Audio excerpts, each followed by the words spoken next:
브라질이라고 하는 나라는 특별한 결혼 제도가 하나 있는데 결혼을 준비하는 예비 신랑 신부가 국가에서 운영하는 결혼 예비 학교를 수료한다라고 하는 거예요. 하루에 7시간씩 열흘 동안 합숙을 해서 우리가 두 사람이 어떤 성격을 가지고 있는지, 갈등이 생겼을 때는 어떻게 해결해야 되는지, 우리의 재정 관계를 어떻게 우리가 조율해야 될지, 여러 가지 열흘 동안이나 합숙하면서 훈련을 받는다. 그래서 서로에 대해서 더 많이 알고 위기 상황이 됐을 때 효과적으로 극복하게 되는 그런 프로그램이 있어서 다른 주변 나라보다 이혼율이 굉장히 낮다, 이렇게 보고가 되고 있습니다. 물론 이 결혼 예비 학교를 수료하지 않아도 결혼할 수 있어요. 그러나 결혼 예비 학교를 수료한 자들에게는 국가적인 혜택이 있다, 이렇게 말하는 것을 보게 됩니다. 좋은 제도다 생각이 되어지죠. 우리가 결혼할 때 결혼식에는 신경을 많이 쓰잖아요. 결혼식은 어디서 하고 뷔페는 뭐를 먹고 어디로 신혼여행 가고, 결혼식에는 신경을 많이 쓰고 많은 비용을 투자하지만 결혼한 이후에 우리가 어떻게 살 것이냐에 대해서는 별로 그렇게 고민도 교육도 없는 것들을 보게 됩니다. 요즘 말 중에 이 통크족이라고 하는 말이 있어요. 영어인데 원래 약자인데 통크족. 그래서 two only, no kids. 우리 둘만 행복하면 되지 자식 필요 없어. 자식 안 낳고 우리 둘만 행복하게 살자라는 주의에 우리 젊은 세대가 있습니다. 그래서 이 부모들이 걱정하죠. 아니 결혼도 안 하는데 겨우겨우 결혼했는데 자식을 안 된다고 하니까 부모들이 걱정이 많습니다. 아마 믿음의 부모들은 그렇게 가르치죠. 야, 성경 보니까 자식이 많은 게 하나님이 복이라더라. 왜 자식 때문에 힘들고 어렵고 왜 그것만 생각하냐? 자식으로 인해서 기쁘고 즐거울 걸 왜 생각하지 못하냐? 이러면서 자식을 낳으라고 이제 권면을 많이 하기도 하지만 별로 효과가 없는 것들을 보게 됩니다. 물론 자식이 많아서 어려움도 많죠. 가지 나무가 바람 잘 일 없다고 자식이 많아서 어려움 당하는 것을 많이 봤기 때문에 자식 낳기 싫어, 이렇게 생각할 수도 있습니다. 우리 주변에 자식은 많이 있어서 참 복된 것 같은데 그 자식 때문에 속 끓는 부모들도 많이 있습니다. 그렇죠? 우리 주변에 믿음 참 좋은 분 같아. 남자 집사님, 여자 권사님 참 믿음이 좋아. 근데 그 자식 놈들은 이렇게 말썽꾸러기인지 사고뭉치인지 어떻게 저런 믿음 좋은 부모님 밑에서 어떻게 저런 자식이 나왔는지 모르겠다라고 할 만한 그런 가정들도 우리 주변에 있지요. 아마 그런 부모님들은 그런 고민을 하게 될 겁니다. 내 신앙에 문제가 있나? 나한테 뭐가 문제 있나? 그렇지 않고서야 우리 애들이 이렇게 어긋날 수가 있어? 이런 고민을 하게 됩니다. 또 한편으로는 내가 아는 목사님도 내가 아는 장로님도 자식은 멍망이 두구만, 이렇게 이제 합리화하면서 자식 내 마음대로 안 되는 거야, 어쩔 수 없어, 이럴 수도 있겠죠. 우리가 하나님 믿는 사람으로서 하나님이 기뻐하는 가정을 만들어야 되는데 우리가 어떻게 하는 것이 아름다운 가정을 만드는데 도움이 되는 지혜를 얻을 수 있을까, 이 시간 본문을 통해서 살펴보기를 원합니다. 오늘 본문에 아브라함의 아들 이삭과 리브가라는 여자가 이제 만나서 아름다운 결혼을 합니다. 하나님의 인도함 가운데 둘이 만났고 둘 다 믿음의 사람이었고 그래서 축복 가운데 결혼을 했어요. 이렇게 참 멋진 결혼을 하기가 쉽지 않은데 하나님 인도하시고 양쪽 다 믿음이 있고 양가의 축복받으면서 결혼한 행복한 가정이 있습니다. 남편 이삭, 믿음이 좋은 남편이죠. 아버지 아브라함을 통해서 믿음의 삶이 뭔지를 몸소 체험을 했습니다. 그러니까 청소년 때에 아버지가 자기를 죽이려는 그 사건을 한번 경험했었습니다.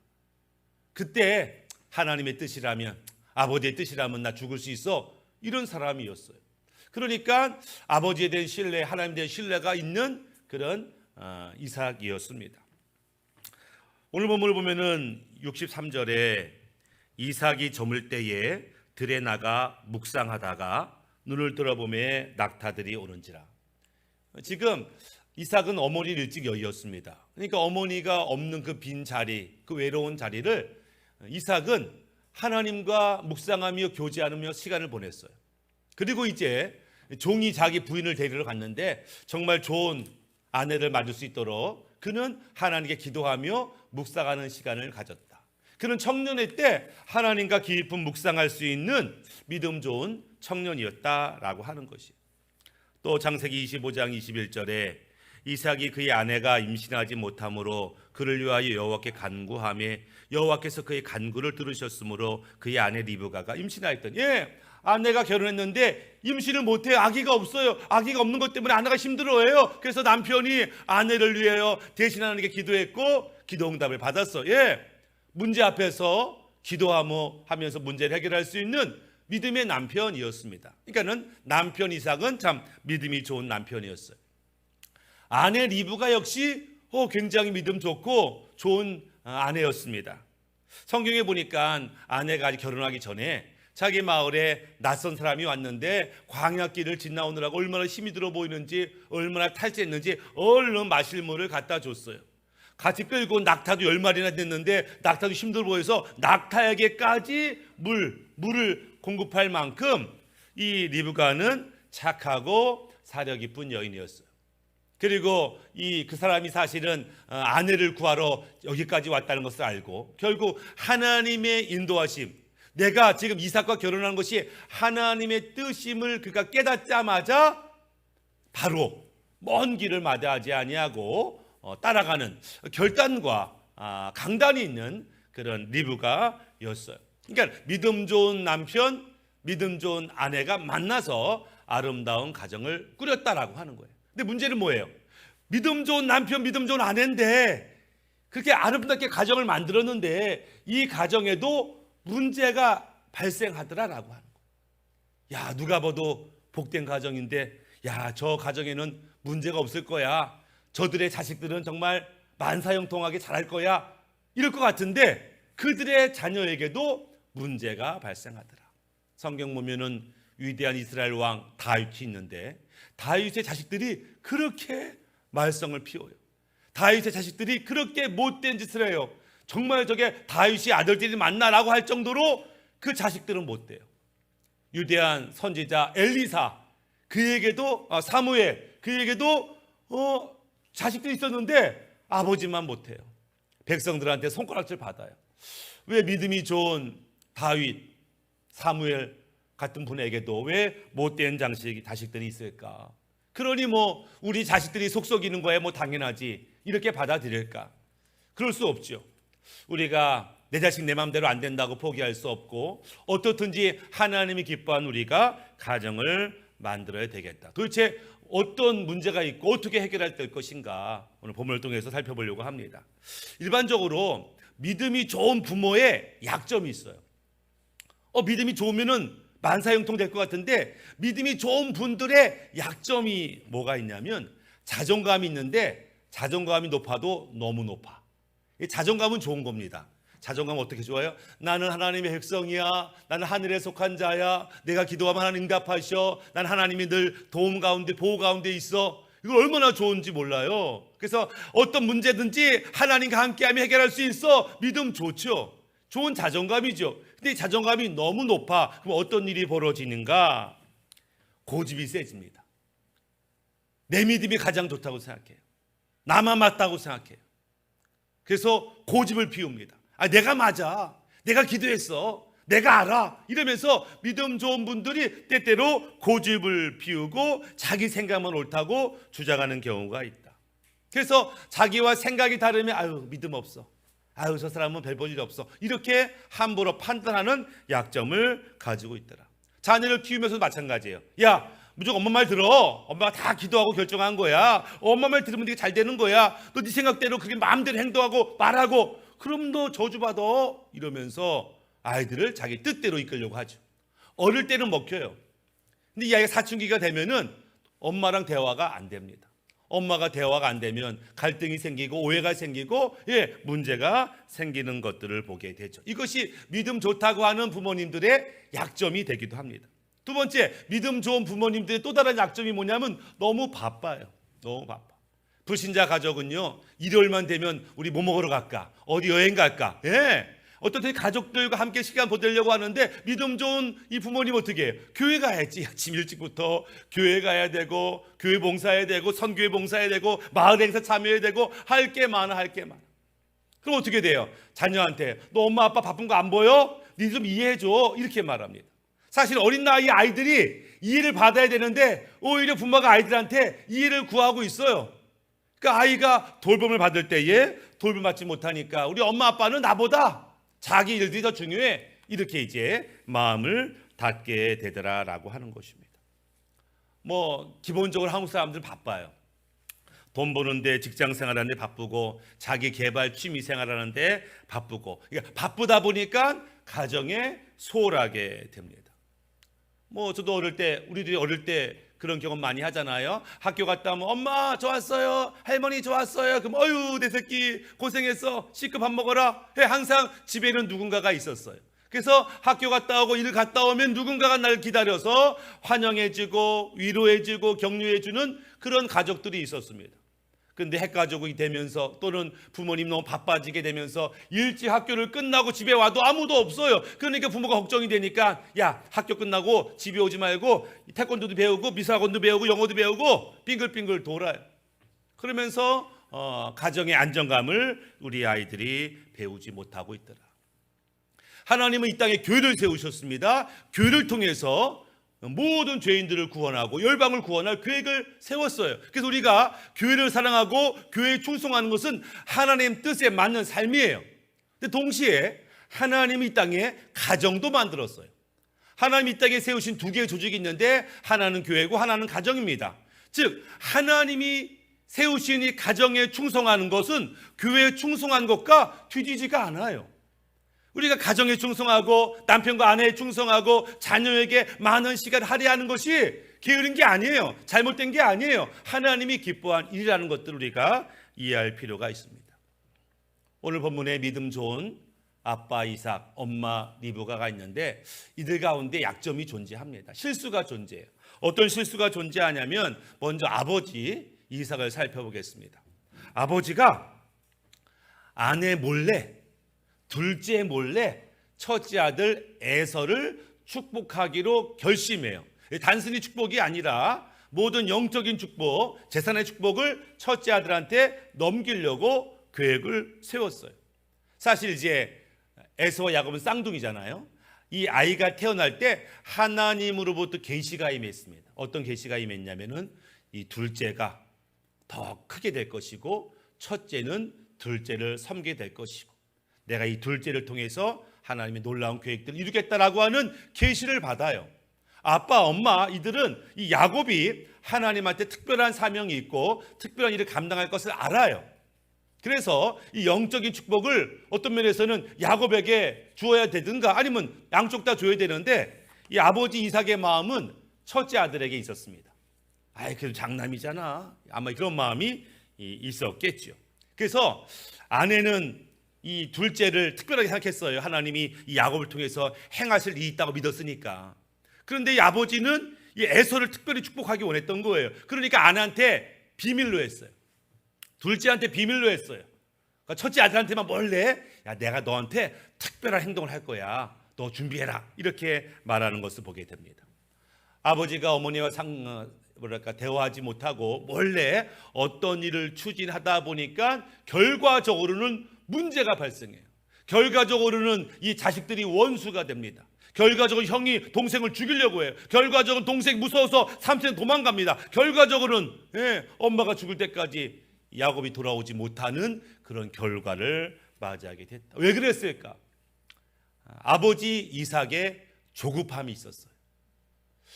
아버지 이삭의 나이가 137세였는데 내가 보니까 죽을 날이 얼마 안 됐네. 죽기 전에 우리 장남한테 마음껏 축복해야 되겠다. 이렇게 마음 먹었어요. 그러니까 137세의 첫째 아들 이제 곧 내일 죽을지 내년 죽을지 모르지만 아직 내가 정신이 또렷할 때 이 첫째 아들을 놀라운 축복을 내가 유산도 나눠주고 다 해야 되겠다. 이렇게 마음 먹었어요. 조급함. 왜 조급하냐면 137세에 이삭은 자기가 죽을지 몰라라고 생각했는데 사실은 그때 안 죽고 그는 그 이후로도 43년을 더 살았어요. 그는 180세에 죽었어요. 그러니까 앞으로 살 날이 40년 넘게 사는데 지금 너무 급해. 지금 당장 뭐 해야 될 것 같아. 이 조급함, 이 서두름, 이것이 실수를 가져오게 합니다. 우리도 마찬가지입니다. 조급할 때 좌우를 앞뒤 상황을 보지 못하고 막 그것만 바라보고 지금 당장 하지 않으면 안 될 것 같은 그 조급함이 실수를 하게 해요. 예. 하나님 우리를 조급하게 막 얼렁뚱땅 인도하시는 분이 아니에요. 우리 어떤 걸 결정할 때 조급함으로 결정한다면 그건 하나님의 인도하심이 아닐 수 있어요. 하나님 우리에게 충분한 시간을 주시고 충분한 기회를 주시고 결단하게 하신다는 거 기억할 필요가 있습니다. 어머니 리브가의 실수가 하나 있는데 그게 뭐냐면 아버지가 은밀하게 행하려고 하는 것을 들었어요. 몰래 알았어요. 아니 이 양반이 날 속여서 지금 에서를 지금 축복하려고 하네. 아니 하나님 분명히 야곱을 통해서 일한다고 했는데 지금 저 양반 뭐 하는 거야? 화가 났어요. 내가 당하나 봐라 이러면서 남편은 아내를 속이려고 했고 아내도 남편을 속이기로 작정을 합니다. 남편 이상의 약점이 있었는데 눈이 좋지 않았어요. 사람과 사물을 잘 분별하지 못했어요. 옳거니 잘 됐다. 내가 둘째 아들 야곱을 에서처럼 내가 속여야 되겠다. 그러면서 아들 둘째를 불러놓고 야, 네 아버지가 말이야 네 형한테 이렇게 하려고 그래. 내가 가만히 있나 봐라. 야, 네가 형 대신 축복을 받자.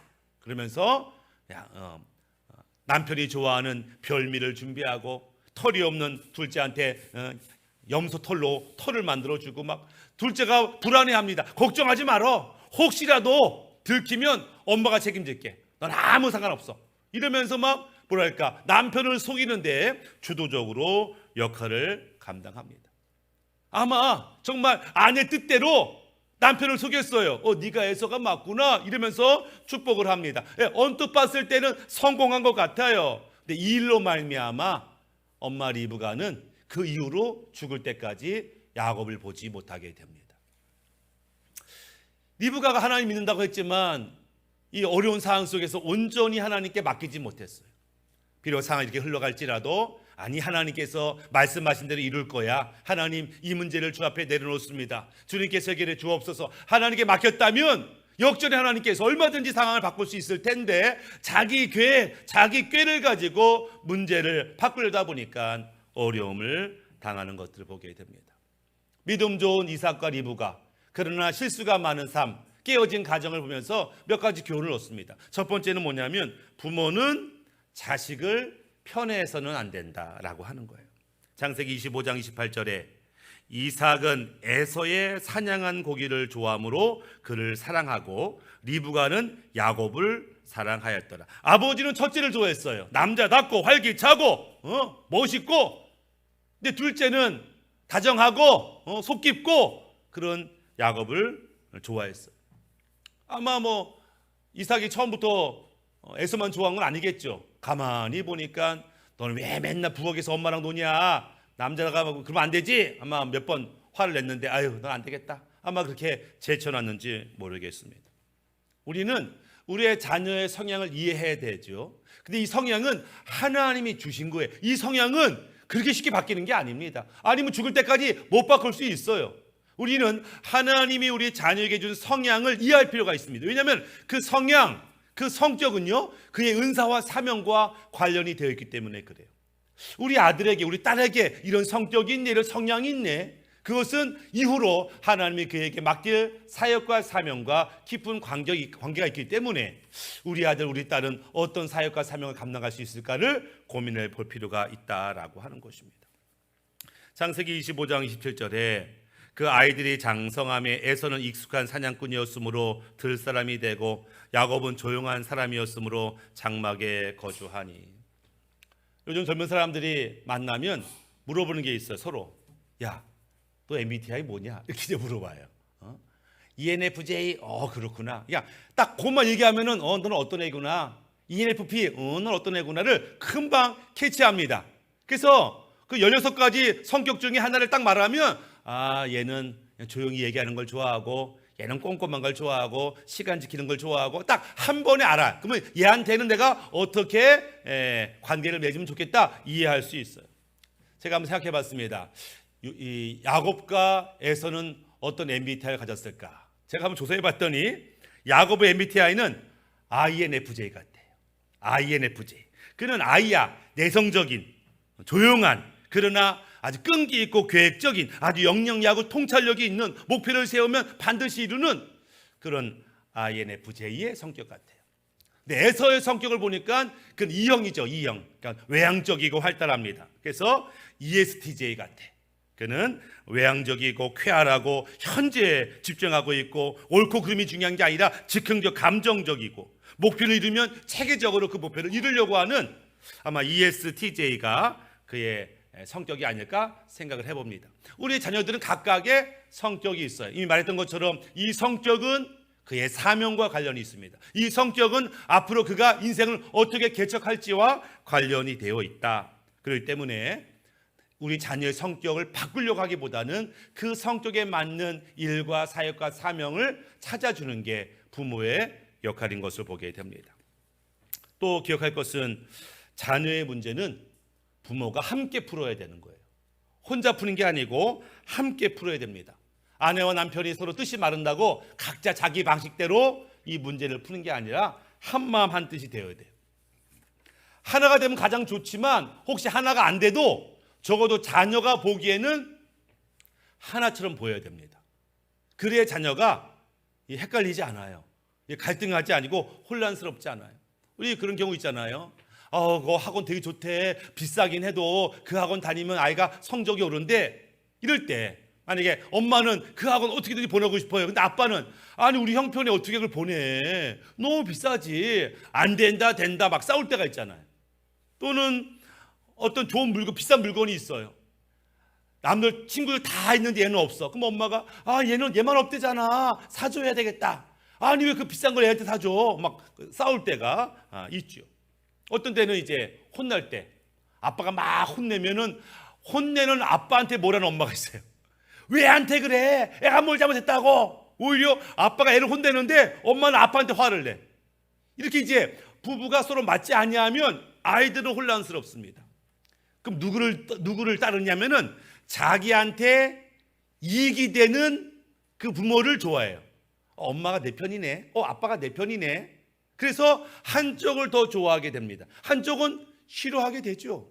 그러니까 부모의 결정이 아니라 스스로 자기 계산에 맞게, 이익에 맞게 난 엄마가 좋아, 난 아빠가 좋아 이렇게 판단하고 부모의 권위를 무시합니다. 왜? 일관된 주장이 없어요. 일관된 가르침이 없기 때문에 그러니까 자기가 원하는 대로 생각대로 판단하게 되어 가더라라고 하는 것이죠. 그래서 자녀들 앞에서 부모는 의견이 하나가 되어야 되고 적어도 하나처럼 보여야 된다라고 하는 것입니다. 또 부모는 자녀에게 이끌려 다니면 안 돼요. 그런 말이 있습니다. 그 집안에서 실권자가 누군지는 그 집의 강아지가 알아요.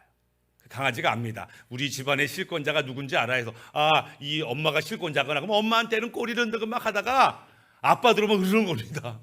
아니 이놈이 왜 아빠 오는데 으르렁거려? 알거든요. 실권자가 엄마라는 걸. 애가 알아봐요. 만약에 여러분 집사님의 가정에 실권자는 누구예요? 당연히 남편이죠. 정말 강아지도 그렇게 인정할까? 두고 볼 문제죠. 어떤 집사님이 그러더라고요. 우리 집의 실권자는요 우리 딸이에요. 우리 딸. 사춘기의 딸, 얼마나 얘가 화가 많고 얼마나 지못 때렸는지 우리 딸을 이길 수가 없어. 그래서 딸에 끌려다니는, 자식에 끌려다니는 그런 부모들이 있죠. 그러나 부모가 자녀 양육할 때는 권위가 있어야 되고 자녀에게 끌려가는 것이 아니라 자녀를 바른 길로 인도할 수 있는, 그러려면 윽박지른다고 안 돼요. 엄마 말 들어, 아빠 말 들어 이런다고 되는 게 아니라고. 부모의 영적 권위가 회복될 때 자녀들이 순종하게 됩니다. 이 부모의 영적 권위는 부모가 말씀 안에 굳건하고 성령의 인도 받을 때 영적 권위가 생기는 거예요. 학교에서 선생님의 권위가 무너지면 교육은 없어요. 가정에서 부모의 권위가 무너지면 양육은 없습니다. 그러니까 우리가 바른 영적 권위를 세울 필요가 있다. 아마 부모라면 어린아이를 양육했다면 그런 고민을 한 번씩 했을 텐데 이 스마트폰이 있죠. 스마트폰을 애들한테 사줘야 될까 말아야 될까는 고민을 합니다. 왜? 남들 다 있거든요. 남들 다 있는 거 우리 애한테만 안 사주는 것도 그렇고, 들으면 스마트폰이 아이들한테 안 좋다는 얘기를 들었으니 이거 최대한 늦게 사줘야 될 것 같은 이런 고민을 하게 됩니다. 아무리 그런 고민을 해도요 자식이 떼를 쓰고 울면요 안 사줄 부모가 없어요. 애를 쓰고 왜 나만 안 사줘? 그걸 보세요. 알았어, 사줄게. 다음에 사줄게라고 꼭 사주게 되는데 우리가 생각해 볼 필요가 있어요. 올해부터 2024년 1월부터 네덜란드라는 나라에서는 모든 초중고에서요 스마트폰, 태블릿 사용 금지입니다. 모든 초중고에서. 아니 스마트폰 공간이 얼마나 많아요? 영상 강의가 얼마나 많아요? 아니다, 다 사용 금지. 왜? 그것이 집중력을 저하하고 창의력을 소멸시킨다. 그래서 안 된다 가지고 금지했어요. 그러면 많이 들어봤죠. 세계적 유명한 IT 기업, 뭐 애플, 마이크로소프트, 구글, 순다, 뭐 피차 이런 대기업의 그 기업들의 자식들한테는 핸드폰을 못 쓰게 해요. 정작 핸드폰 만드는 회사 사장님들은 자식한테 스마트폰을 못 쓰게 해요. 왜? 학업을 방해하는 거예요. 집중력을 못하게 하는 거예요. 창의력을 잃어버리게 해요. 그래서 그 자식들한테 오히려 스마트폰을 사용하지 못하게 하더라. 얼마 전 들어보니까 어떤 교육 전문가가 최악의 자녀 양육법은 아이가 어릴 때 스마트폰을 주는 겁니다. 이게 최악의 양육법이라고 하는 거예요. 어린아이가 어릴 때부터 스마트폰을 하면은 기억력, 집중력에 문제가 있고 난독증에 문제가 생기고 건강에 사시가 생기고 뇌 질환이 생긴다. 아무리 이것은 아이들이 때를 쓰고 원한다고 해서도 부모가 할 수 있으면 최대한 늦게 스마트폰을 허락해야 되는데 그러려면 부모의 영적 권위가 있어야 돼. 안 돼. 안 되는 건 안 되는 거야. 너한테 안 좋아. 이렇게 말할 때 알겠어요. 다른 친구도 있지만 엄마 아빠를 믿고 엄마 아빠를 신뢰하니까 그래 없어도 한번 참아볼게요 라는 권위가 먼저 세워져야 된다. 이게 윽박지르다고 될 문제는 아닌 것을 보게 됩니다. 하나님께서는 이 자녀를 부모님한테 맡겼어요. 너무나 빨리 부모들이 우리의 자녀들을 어린이집, 학원 선생님, 학교에 맡겨요. 거기서 뭐 배우는지도 몰라요. 남들처럼만 잘하라. 아니 남들보다 앞서기만 해라. 이게 목적이지 정작 부모에게 맡겨진 사명에 소홀히 하는 것들을 보게 됩니다. 아이들의 비전, 사명 관심 없어요. 점수에 맞게 대학 가면 되지 뭐. 예, 수능 점수, 예, 학교 점수에 따라서 그 아이들의 인생을 결정하는 것은 하나님이 기뻐하는 방식이 아니다라고 하는 거예요. 자녀에 대한 영적 책임이 부모한테 있다면 우리는 보다 가정과 자녀에 집중한다는 것은 에너지와 시간과 물질을 더 많이 사용할 필요가 있다라고 하는 것입니다. 말씀을 마무리하면 이 엄마 리브가는 갑자기 그냥 집안에 난리가 났어요. 이 문제 해결하기 위해서 둘째 야곱한테 야 일단 급한 대로 삼촌네 집에 가 있어. 삼촌네 집에 가 있으면 형 마음 풀어지고 아빠 마음 풀어지면 금방 엄마가 부를게. 보냈어요. 아마 며칠이면 해결된다고 생각했겠지. 아니면 몇 달이면 해결된다고 생각했을지 모르겠어요. 그러나 본인이 죽을 때까지 사랑하는 둘째 아들을 보지 못하는 결과를 갖게 되더라. 이 엄마 아빠의 하나 되지 못한 마음과 엄마 아빠의 자기 고집스러운 주장으로 인해서 에서는요 아주 이 인생을요 분노와 저주와 증오 가운데 살고요. 야곱은 삼촌한테 속고 부모 없이 고아처럼 그렇게 낯선 곳에서 살게 되는 것을 보게 됩니다. 하나님이 그렇게 시킨 게 아니에요. 부모들의 잘못된 판단과 선택으로 인해서 자녀들이 그런 고통을 받는다. 부모가 하나 되지 못하면 자식도 하나가 안 됩니다. 부모가 바로 쓰지 아니하면 자녀가 행복할 수가 없는 것들을 이해할 필요가 있어요. 문득 말씀 묵상할 때 그런 생각이 듭니다. 이 가족 중에 이 4명의 가족 중에 한 명만 바로 섰다면 이런 문제가 발생했을까? 만약에 아버지 이삭이 조급하게 결정만 내리지 않았어도 이런 문제는 안 생겼을 텐데 엄마가 남편을 속이고 남편의 약점을 이용해서 자기 뜻을 이루려고 하지만 않았어도 이런 문제가 안 생겼을 텐데 아니 야곱이 엄마가 말했을 때 엄마 그럼 안 될 것 같아요. 나 아빠 속이기 쉽지 않아요 라고만 말했어도 이렇게 되지 않았을 텐데 아니 에서가 억울했지만 동생을 죽이려고 하지 않고 그냥 용서했다면 이렇게 되지는 않았을 텐데 한 가족에 누구든지 한 명이라도 말씀 안에 바로 섰다면 우리 가족은 그렇게 엉망이 되지 않았을 수 있다라고 하는 거예요. 개인으로 볼 때 다 믿음이 좋은 것 같은데 함께 있을 때 믿음의 삶을 살지 못하는 경우를 보게 됩니다. 우리는 개인적으로도 믿음이 좋아야 되지만 가정에서도 회사에서도 어떤 공동체 안에서도 믿음이 좋아야 돼. 그러면 관계가 회복돼야 되죠. 그 관계는 영적 성숙할 때 가능하게 되고, 하나님께서 아는 것만으로 충분하지 아니하고 아는 말씀에 순종하는 삶을 살 때 영적 권위가 세워지는 것들을 보게 됩니다. 우리가 어떤 이는 자녀이기도 하고 어떤 이는 부모이기도 하겠지만, 가정에 대한 소중함, 가정에 대한 책임이 나한테 있다. 내가 어떻게 하냐에 따라서 우리 가정이 세워지기도 하고 무너지기도 할 수 있다. 이런 생각을 가지시고 가정을 위해 기도하고 쓰임받는 우리 모두가 되기를 주님의 이름 축복합니다. 아멘.